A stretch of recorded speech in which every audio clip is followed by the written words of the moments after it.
मार्मिक जीवन संघर्ष जो परम आदरणीय हमारे कमलेश बोस जी जो आज इस दुनिया में नहीं है, जिन्होंने एक छोटे से जीवन में लाखों परिवार को भगवान बुद्ध के दम से जोड़ दिया और बाबा साहब के मिशन से जोड़ दिया। उनका सपना था कि मैं घर घर में एक अम्बेडकर पैदा करना चाहता हूँ और वो हमारे आदर्श भी थे। तो लीजिए आज उनके जीवन संघर्ष को मैं एक छोटी सी कहानी के माध्यम से आप लोगों के बीच में रखने की कोशिश कर रहा हूँ। आप सभी भाई बहन ध्यान से सुनिएगा और उनके जीवन के इतिहास से अपना मार्ग सशक्त करेंगे।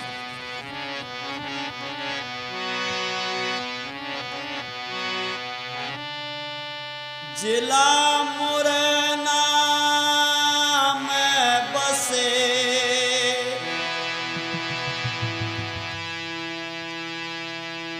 एक सकतपुर गांव,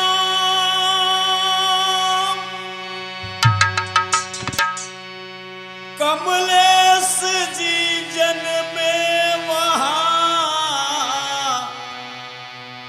था वो पावन धाम।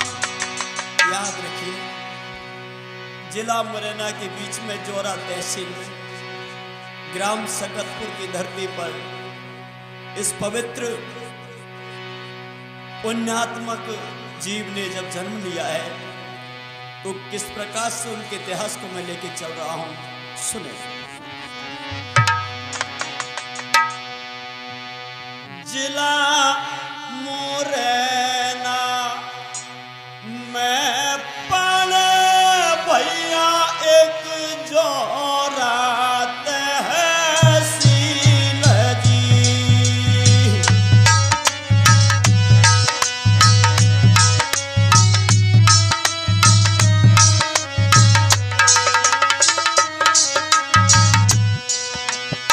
जिला मुरैना में एक जोरा तहसील है। गांव सकतपुर जोरा से है दूर ठीक 3 मील की।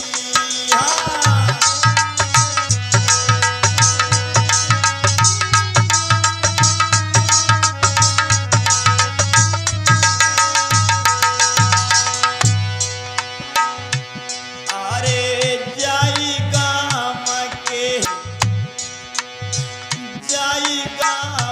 के बीच में एक रहे बौद्ध परिवार की।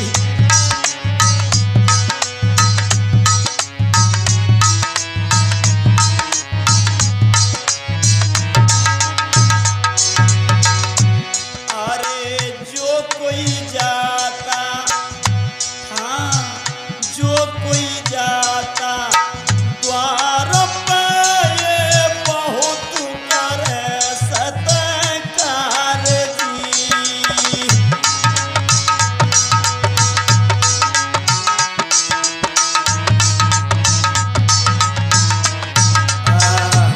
याद रखना दोस्तों, जिला मुरैना में जोरा तहसील है जहां ठीक 3 मील दूर पर सकतपुर गांव है और इसी सकतपुर के बीच में एक बौद्धिस्ट परिवार में कमलेश जी का जन्म हुआ है। सुनिए, इनके माता पिता बड़े ही दयालु स्वभाव के थे। राम दयाल जी बोध कर्म के शुद्ध सुनो नर नारी,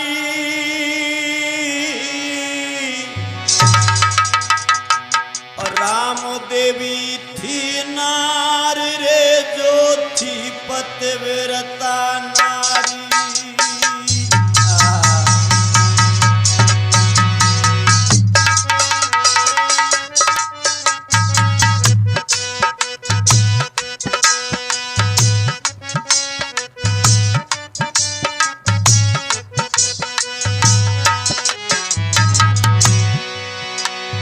अरे हत्ती वो नारी प्राण की प्यारी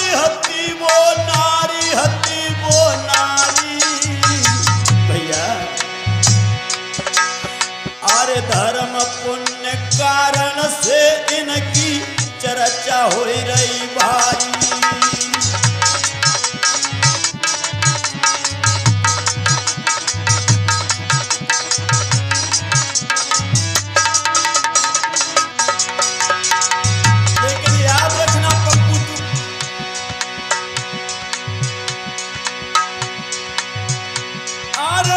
अच्छे कर्म करत है उनकी,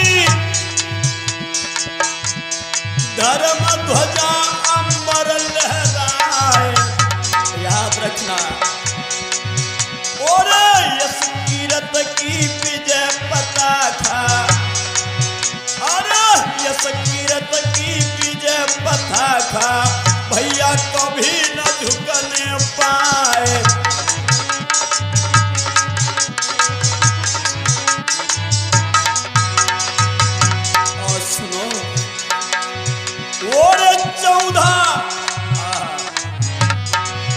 और 2 अक्टूबर 1974 दिन और साल दिया बतलाए। याद रखना 2 अक्टूबर 1974 की साल थी। राम दयाल और राम देवी के, राम दयाल और राम देवी के आंगन में गई खुशियां छाए।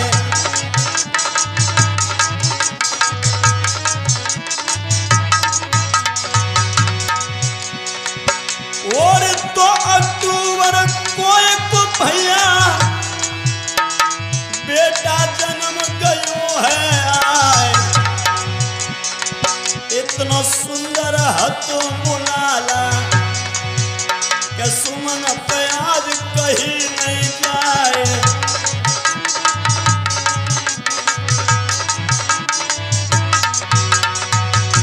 के पीरन बेटा पैदा भो द्वार पे बजी बधाई है। भैया बेटा पैदा भो द्वार पे बजी बधाई है।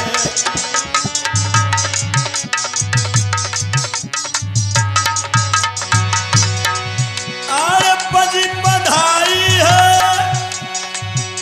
बंटी भैया, द्वार पे बजी बधाई है।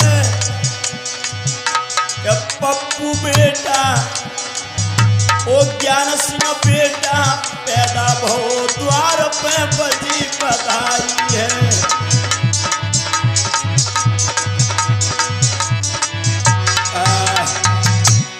2 अक्टूबर 1974 की वो साल थी नौजवानों। और 2 अक्टूबर को आज एक सुंदर बेटा ने मैया राम देवी के कोख से जन्म ले लिया है। अब तो सकतपुर गांव की धरती पर आनंद ही आनंद है, मंगल ही मंगल होने लगा। और उस घर के आंगन में तो खुशियां ही खुशियां छाने लगी। अब का भाव भैया, और धीरे धीरे बेटा बढ़ी रहो जितो चलत मधुरिया, चल रे जितो चलत मरोरा।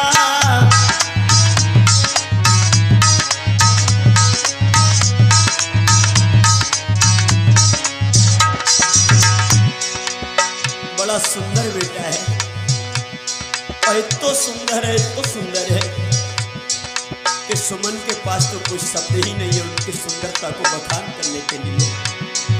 कैसा है वो बेटा? अरे श्याम बदन है लाल को जितो धरी रहो पैर संभाल रे, जितो धरी रहो पैर।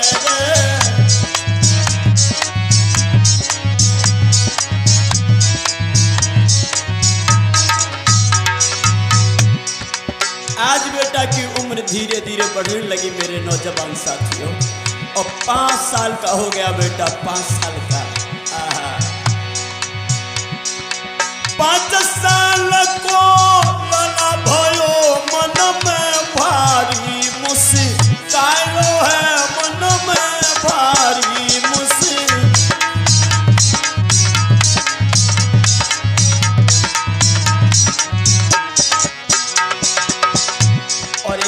बात और बता दो भैया, जो काऊ को लला या लली अगर सुंदर होए, बाकी छवि अच्छी हो और साफ सुथरा रहत होए, तो याद रखना उस बच्चे को सभी लोग प्रेम करते हैं, प्यार करते हैं। कैसे? सब ही गाम के ओ सब ही नर और नारी अब जा लला को रहे, खिलाई रे जा लला को रहे।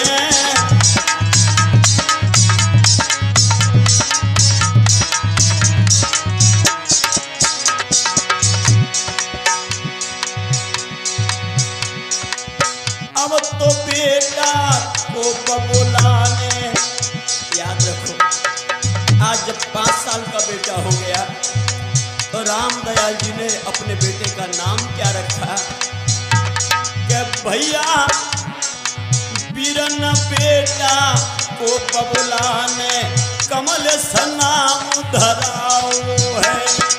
पप्पू बेटा को बबुलाने कमल सा नाम धराओ है।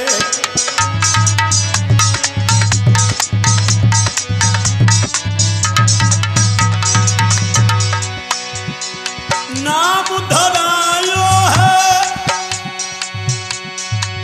कमल सा नाम धराओ है। बा सुंदर स्वघर स्वरूप लला को कमल सा नाम धराओ है।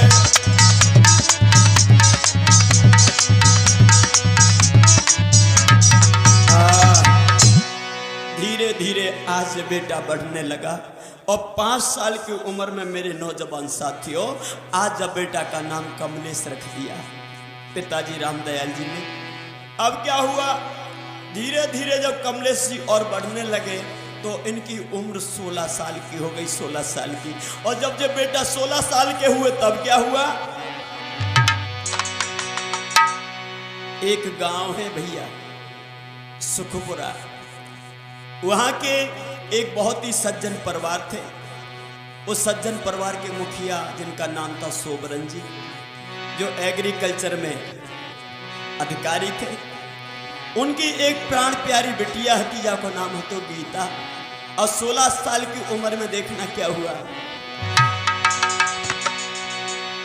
16 साल की उम्र में बेटा की भई सगाई।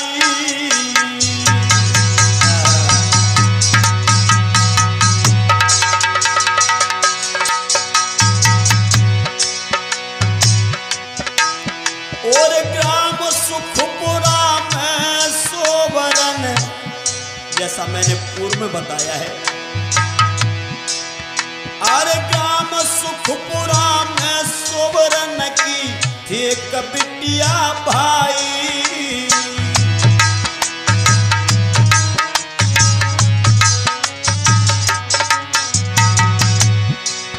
महाराज की बिटिया सुंदर सुघर स्वरूप, और गीता देवी नाम लली को चंदा दे स्वरूप। भैया राम दयाल और सोबरन जी के विचार मिल गए हैं। बीरन राम दयाल और सोबरन जी के विचार मिल गए हैं।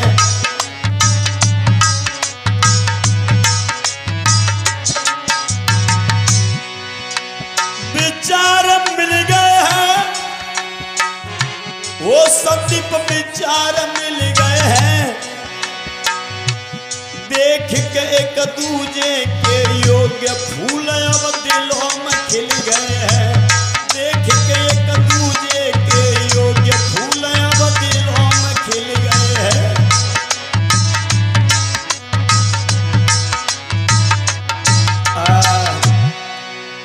अब तो शिषपाल भैया सुखपुरा के जो सोबरन सिंह हैं उनकी बेटिया गीता थी, और जब बेटी गीता के संगे कमलेश भैया की सगाई हो गई।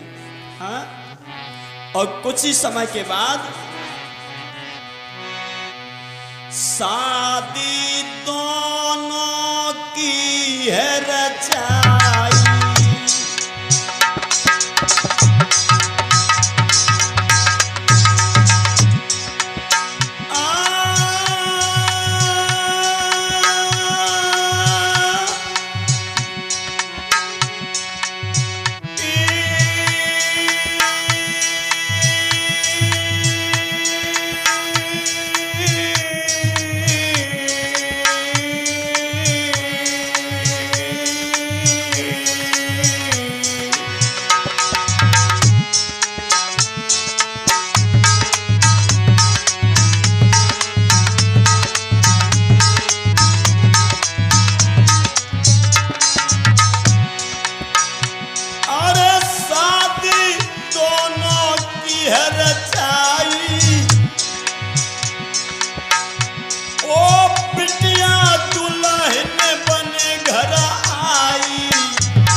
खुशियां सारे घर में छाई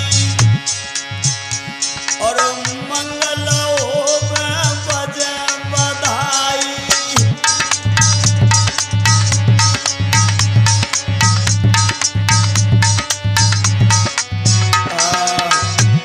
आज कमलेश और गीता देवी की शादी हो जाती है नौजवान साथियों, और शादी होने के बाद जैसा विधि का विधान होता है और जैसे प्रकृति का जो समय चक्र है वो चलता ही रहता है, याद रखना।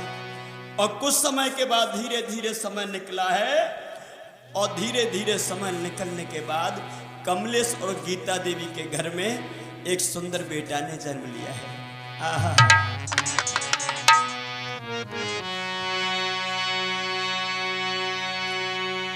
और कछु समय के बाद में भैया जन्मो है घर राजकुमार। क्या बात है पप्पू भाई। अरे पुत्र रतन कमलेश के घर में वीरन है रे मंगलाचार्य।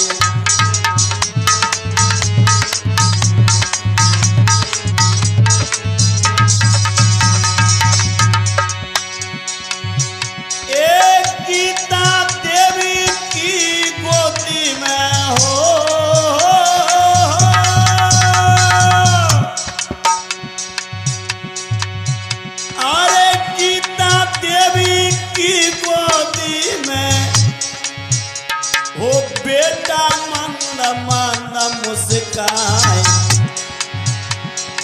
छाती से बेटा चिपकाओ, अरे छाती से लाला चिपकाओ। मैया रही है दूध पिवाए।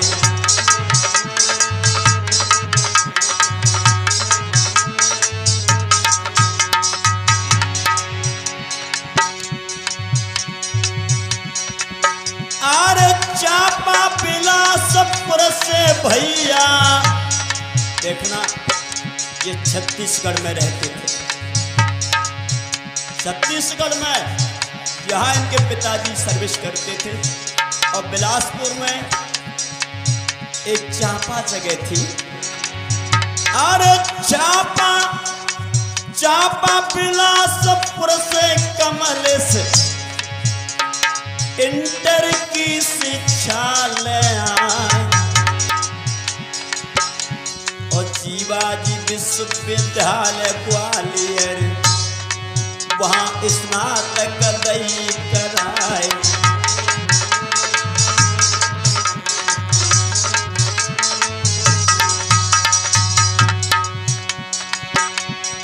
जब इन्होंने जीवाजी विश्वविद्यालय ग्वालियर से स्नातक किया है नौजवानों, उसके बाद क्या हुआ? 14 अगस्त 2003 में शिक्षक पद पर नियुक्त हुई जाए, और ग्राम से लाए था जिला मुरैना। अरे ग्राम से लाए था चेला मोरैना, बच्चों को रे खूब पढ़ाए।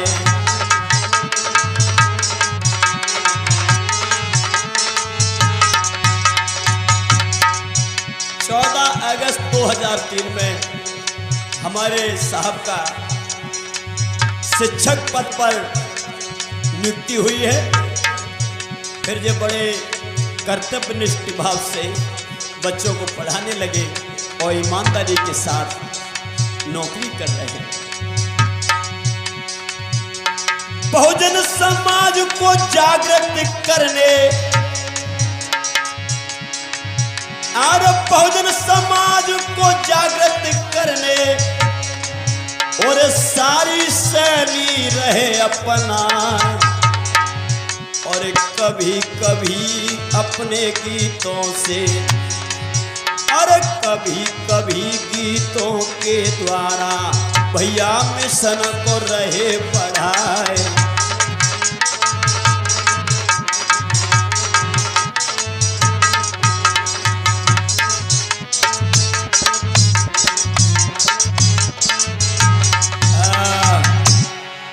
और नौजवानों, आदरणीय कमलेश बौद्ध जी स्कूल में तो पढ़ाते ही हैं, लेकिन इन्होंने बाबा साहब के मूवमेंट को, मिशन को बढ़ाने का संकल्प ले लिया।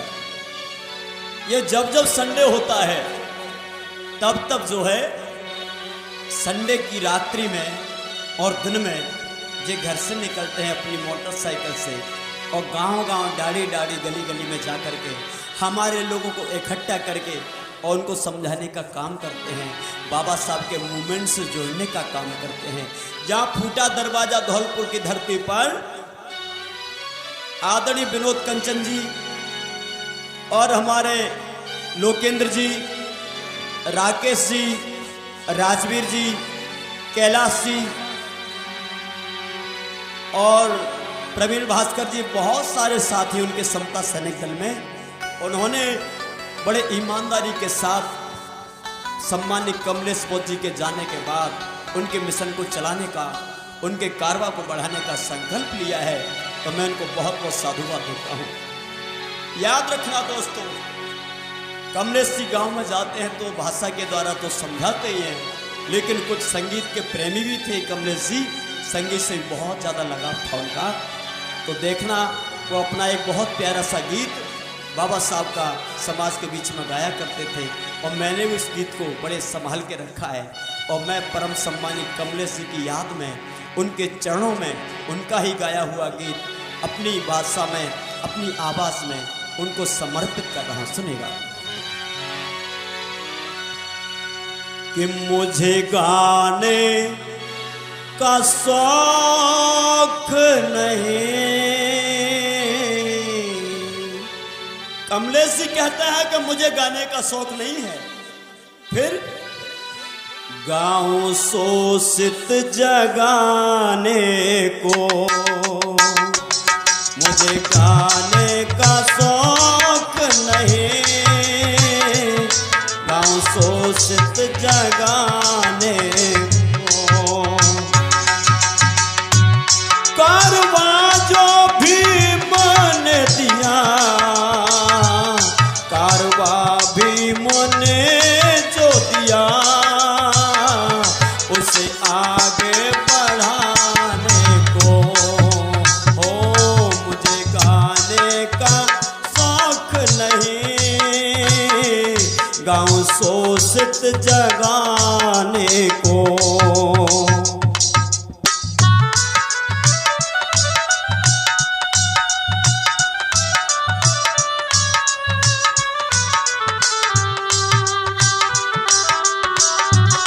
क्या बात है भाई शिषपाल नंदा जी।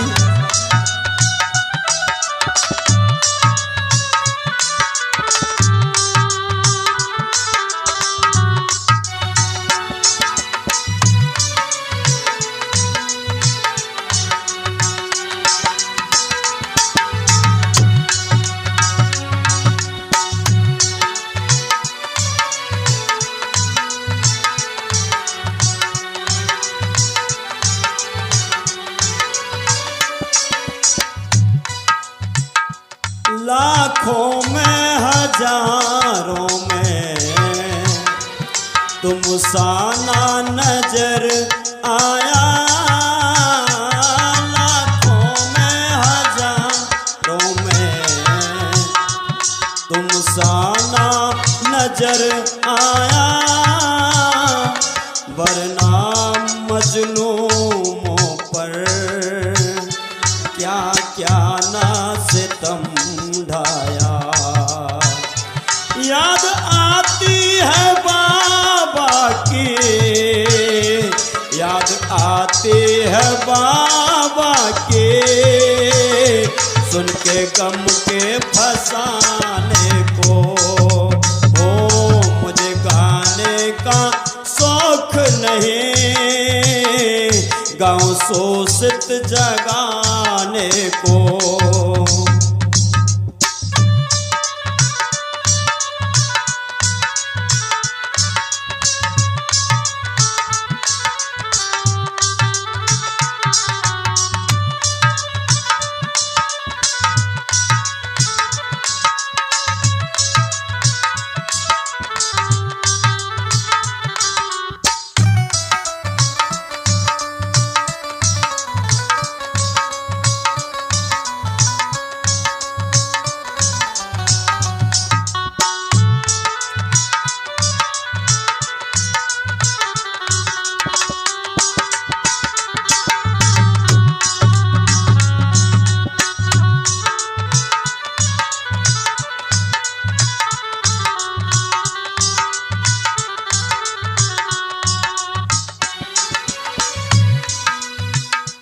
सूखा था गुलिस्ता जो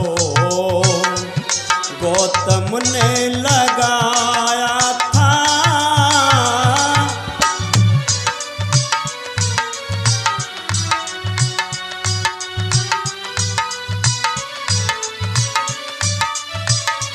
सूखा जो गुलिस्ता जो गौतम ने लगाया था, उस चमन को द्वारा से बाबा ने खिलाया था। उपवन में बदल डाला, उपवन में बदल डाला, तुमने उजड़े वीराने को। मुझे गाने का शौक नहीं, गाँव शोषित जगाने को।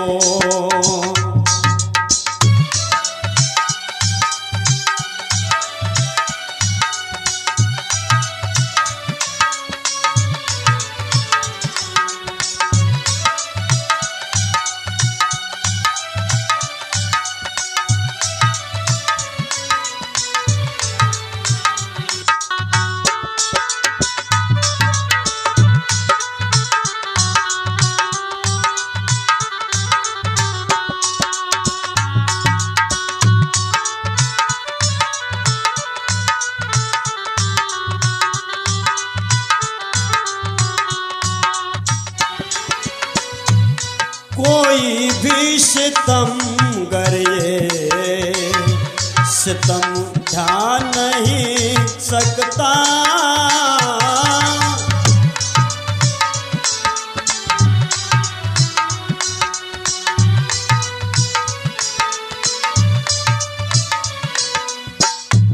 बाबा के विचारों को कोई ना बुझा सकता। तेरा साहित्य काफी है, तेरा साहित्य काफी है, सारी दुनिया हिलाने को। मुझे गाने का शौक नहीं, गाँव शोषित जगाने को। मुझे गाने का शौक नहीं, गाँव शोषित जगाने को। गाँव शोषित जगाने को, गाँव शोषित चित जगाने को। नौजवान साथियों, आदरणीय कमलेश जी जब जहां जाते तो इस गीत को वो जरूर गाते, और हमने देखा कि वो संगीत से बहुत प्रेम करते थे, बहुत प्यार करते थे, उनका बहुत लगाव था। इसी बीच में अगर बाबा साहब के मूवमेंट को बढ़ाने की कहीं से कोई प्रेरणा मिली है तो प्रथम प्रेरणा सम्मानीय कमलेश जी को उनके पिताजी से मिली। कहा जाए तो इस बाबा साहब के मिशन में और भगवान बुद्ध से धम्म को जोड़ने में अगर किसी ने गुरु का काम किया है तो परम आदरणीय कमलेश बौद्ध जी के पिताजी रामदयाल जी उनके प्रथम गुरु रहे। और समय निकलता गया, इसी बीच एक धम्म वाहक, बहुत ही मिलनसार व्यक्तित्व और भगवान बुद्ध बाबा साहब के इतिहासों को का अच्छा अध्ययन करके अच्छी जानकारी रखने वाले और घर घर जाकर के सबको समझाने वाले परम आदरणीय मिलिंद बौद्ध साहब बैंक मैनेजर साहब से इनकी मुलाकात हो गई। मुलाकात होने के बाद उनसे ऐसी प्रेरणा मिली कि उस दिन के बाद तो कमलेश जी कभी घर पे बैठे ही नहीं और संकल्प ले लिया कि जब तक मैं घर घर में जय भीम का झंडा नहीं लहरा दूंगा और जब तक घर घर में एक अम्बेडकर पैदा नहीं कर दूंगा तब तक कमलेश बौद्ध चैन से बैठने वाले नहीं है। याद रखना, इसी लाइन में अगर हमसे पूछा जाए तो इनके शागिर्द, इनके साथ चलने वाले, इनको कंधे से कंधा मिलाकर चलने वाले, इनके दाएं बाएं हाथ अगर कहूं तो कोई अतिशयोक्ति नहीं होगी। दो व्यक्ति हमें और नजर आए, वो है परम आदरणीय कमल किशोर बौद्ध जी उर्फ लल्ला और दूसरे भाई मौजीलाल बौद्ध जी, कवि एवं गायक। आप दोनों ने कमलेश बौद्ध जी का हर प्रकार से तन मन और धन से सहयोग किया। एक दिन की बात और है, क्या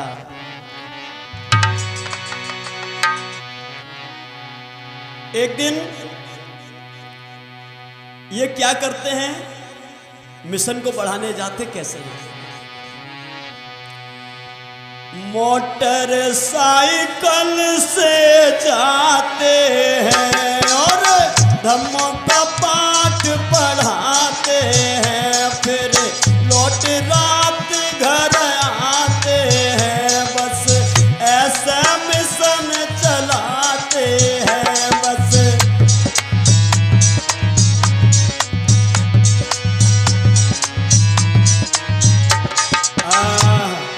ये जहां भी जाते हैं अपनी खुद की मोटरसाइकिल से जाते और खुद के ही पैसे से पेट्रोल डलाते, कभी भी समाज से पैसा नहीं लिया, याद रखना, क्योंकि इनको पता था कि मेरा समाज गरीब है और पे बैक टू सोसाइटी का मुझे पालन करना है।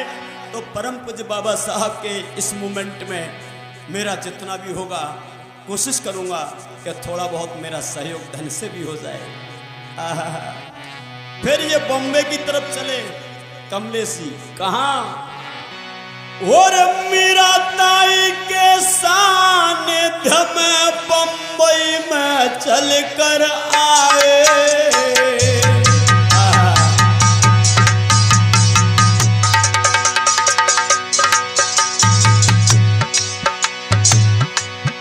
ये परम सम्मान्य मीरा ताई जो बाबा साहब के पुत्र वधू थी, यही the Buddhist society of India की राष्ट्रीय अध्यक्ष थी।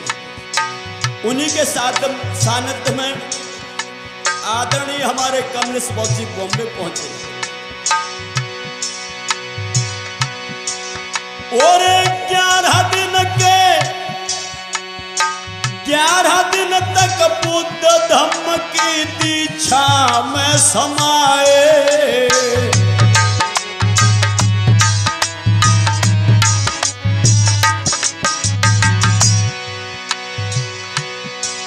महाराज चलकर बंबई आ गए हैं और श्रावण की शिवर लई भंते कहलाए हैं। आज बॉम्बे में मेरे भैया और श्यामलेर की शिविर ले ली है। कुछ दिनों के लिए चीवर धारण कर लिया, भंते जी बन गए। और जब ये भंते जी बने हैं कमलेश जी, तो इनका नाम भी परिवर्तित कर दिया गया, बदल दिया गया। कौन सा नाम रखा? अब तो नाम विनयधर भंते से सब तुमको जानत है। अब तो नाम विनयधर भंते से सब तुमको जानत है।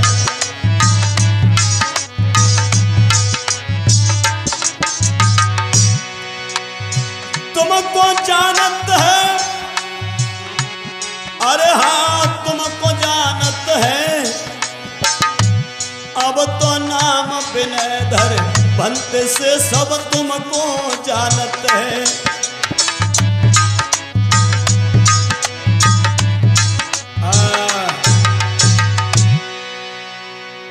नौजवानों विनयधर भंते के नाम से इनको लोग जानने लगे, लेकिन कुछ ही दिनों के लिए चीवर धारण किया था। उसके बाद फिर अपनी गृहस्थी में जो लौटे हैं, तो धीरे धीरे गांव की तरफ बढ़ने लगे, अपने समाज को पढ़ाने लगे। बुद्ध का पाठ और बाबा साहब का, महापुरुषों का पाठ पढ़ाने लगे। कैसे?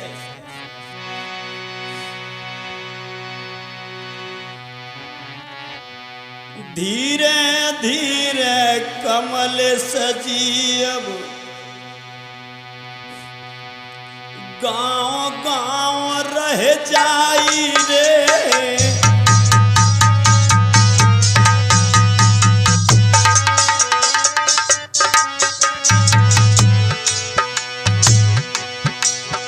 अरे धीरे धीरे कमलेश जी अब गांव गांव रह जाई रे।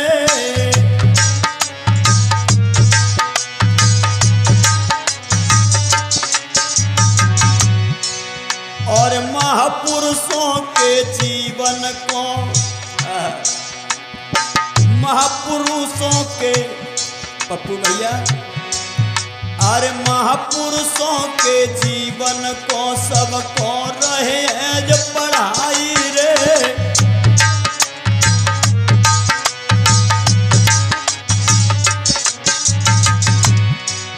अब तो मुरैना जिले के जितने गांव हैं, रोजाना किसी न किसी गांव में ये अपनी मीटिंग लगाते हैं। और एक समय जौरा के पास में शीतलपुर गांव है, उस गांव की तरफ आए हैं। क्या हुआ? एक समय शीतलपुर में एक मीटिंग रख दई भाई रे।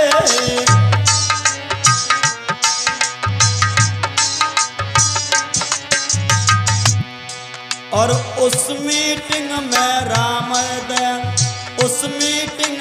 राम दयाल जी पिता गए हैं आई रे।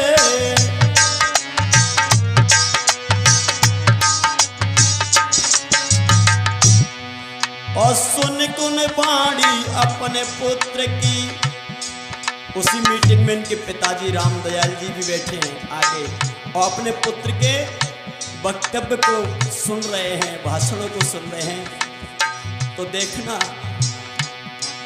और सुन सुन मीटिंग, सुन सुन बाणी अपने पुत्र की आंखें अब भर आई रे।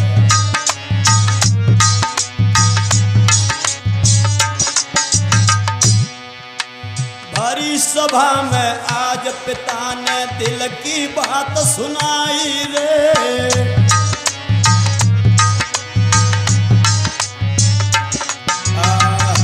एक समय परम आदरणीय कमलेश साहब शीतलपुर गांव में एक मीटिंग लेने गए समाज की।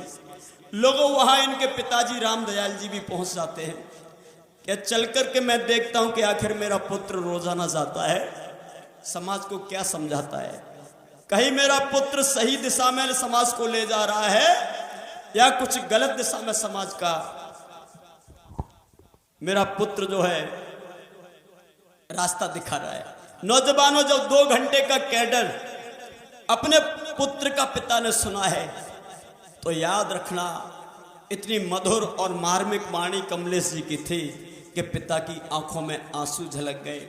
और आंसू जब आए हैं, कैडर जब खत्म हुआ तो आखिरी में पिता ने हाथ जोड़ के कहा कि भाइयों मैं 2 शब्द बोलना चाहता हूँ। कमलेश जी ने कहा कि हाँ पिताजी आप आइए, आप बोलिए। नौजवानों खड़े हो के पिताजी ने कहा कि भाइयों आज मैं भरी सभा में स्वीकार करता हूँ कि अभी तक तो मैं यही समझता था कि रामदयाल कमलेश का पिता है। देखना कितनी अच्छी बात कही। अभी तक तो मैं यही समझता था कि रामदयाल कमलेश का पिता है, लेकिन आज मैंने अपने पुत्र को सुना और इसको सुनने के बाद मुझे आज पहली बार ये एहसास हुआ कि रामदयाल कमलेश का पिता नहीं, कमलेश रामदयाल का पिता है और रामदयाल कमलेश का पुत्र है। नौजवान साथियों, उसी दिन कमलेश को पिता ने छाती से लगा लिया और कह दिया कि बेटा तेरे जैसे पुत्र को पाके मैं धन्य हो गया और मैं चाहता हूं कि हर एक घर में मेरे जैसा पुत्र पैदा हो। लोगों याद रखना,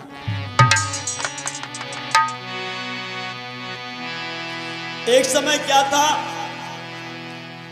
राजस्थान में डोमपुरा में मीटिंग लगी कमलेश साहब, और उस मीटिंग में संयोग बस मैं भी गया था साथ में। मुझे भी उनके साथ कई मीटिंग शेयर करने का मंगल अवसर प्राप्त हुआ, तो मैं तो हमेशा उनको याद करता हूँ, उनका ऋणी रहूँगा जब तक जीऊँगा तब तक, क्योंकि मेरे भी वो आदर्श थे। मैंने भी उनसे बहुत कुछ सीखा। लोगों क्या हुआ पता है, एक रात जब हम लोग वहाँ मीटिंग लेके वापस आए,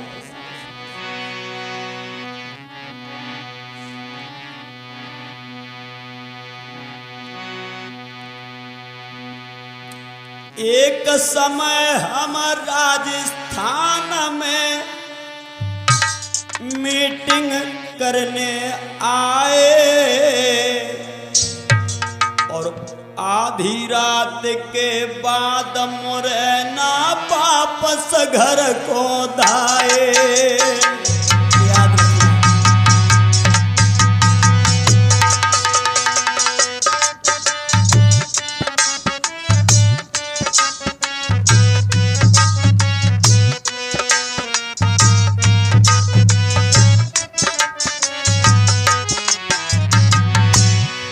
आधी रात हो गई, 1 बजे हम राजस्थान से चले तो लगभग 2 और 2:30 बज गया आते आते। लोगों, सर जी ने अपने घर की, जब हम घर पे आए, रविदास नगर गोपालपुरा में उनका घर था, के सर जी ने अपने घर की आए धीरे से बेल बजाई, घंटी बजाई धीरे से। सर जी ने अपने घर की वो धीरे से घंटी बजाई और पहली आवाज में गीता बहन है दौड़ द्वार पे आई।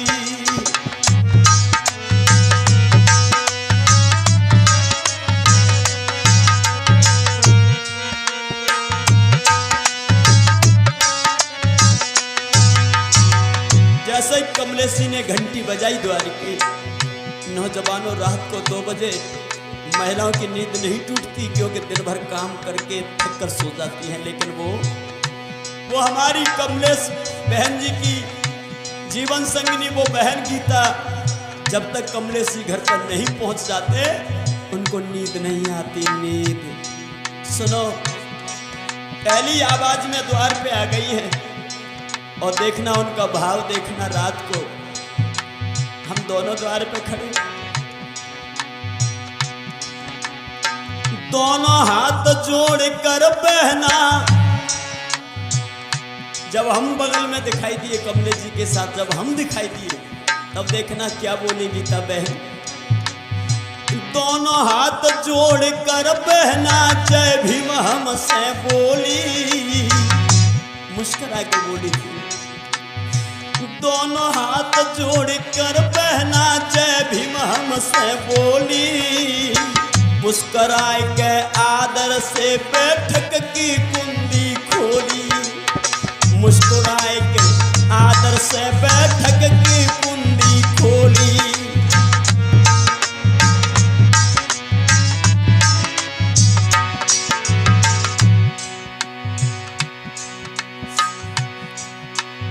बैठक की कुंडी खोल के हम दोनों बिठाई गए और थोड़ी देर में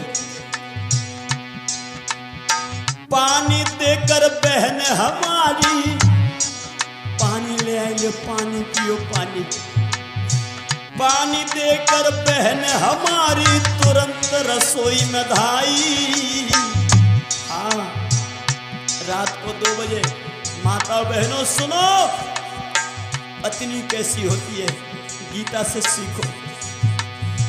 पानी देकर बहन हमारी तुरंत रसोई में धाई, और सर्दी के मौसम में फौरन चीनी चाय बनाई। सर्दी के मौसम में फौरन चीनी चाय पिलाई।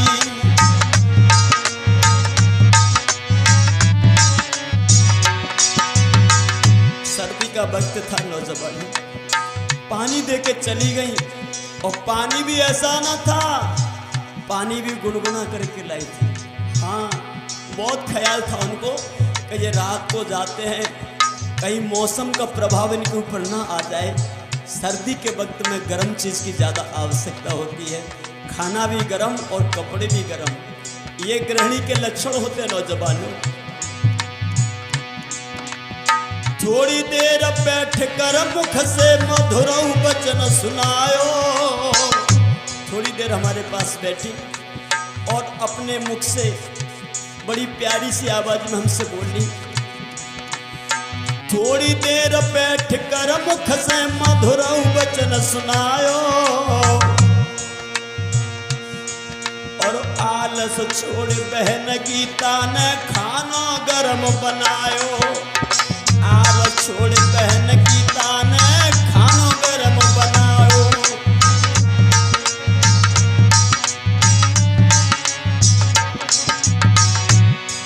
लोगों, इसीलिए हमने अपने पूरे जीवन में पहली बार ये अनुभव किया कि मित्र क्या होता है। हमने अपने पूरे जीवन में पहली बार ये एहसास हुआ हमें कि मित्र जब मित्र के घर पे आ जाए तो मित्रता कैसे निभाई जाती है, उनके बच्चे उनकी पत्नी को भी किस तरह से व्यवहार करना चाहिए, ये मैंने कमलेश जी और उनकी जीवन संगिनी परम आदरणीय बहन गीता से सीखा। पहली बार मैंने धम्म मित्र को अनुभव वहां पे पायो। सत्य कह रहा हूं लोगों, पहली बार मैंने धम्म मित्र को अनुभव हुए पे पायो।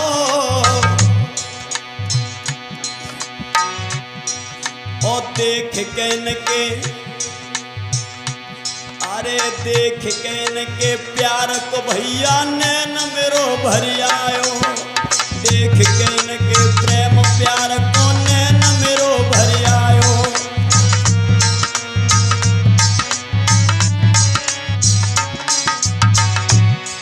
इसलिए एक बात और कह दें हम आपसे, इसीलिए तुम सुमन का मेरी बहनों मानो कहना, और पत्नी बनना है तो गीता बहना जैसी बनना। पत्नी बनना है तो गीता बहना जैसी बनना।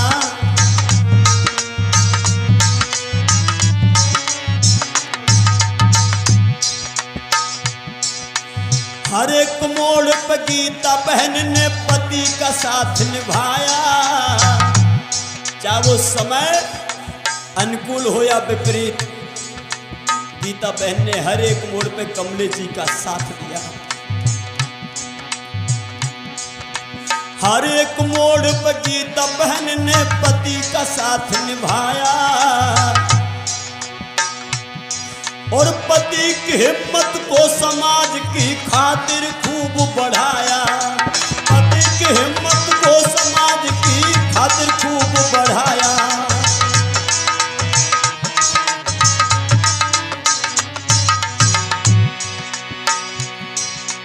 ऐसी महान देवी का याद रखो, ऐसी महान देवी का सम्मान सभी करते हैं, ओ त्याग और बलिदान की देवी इनको ही कहते हैं, त्याग और बलिदान की देवी इनको ही कहते हैं।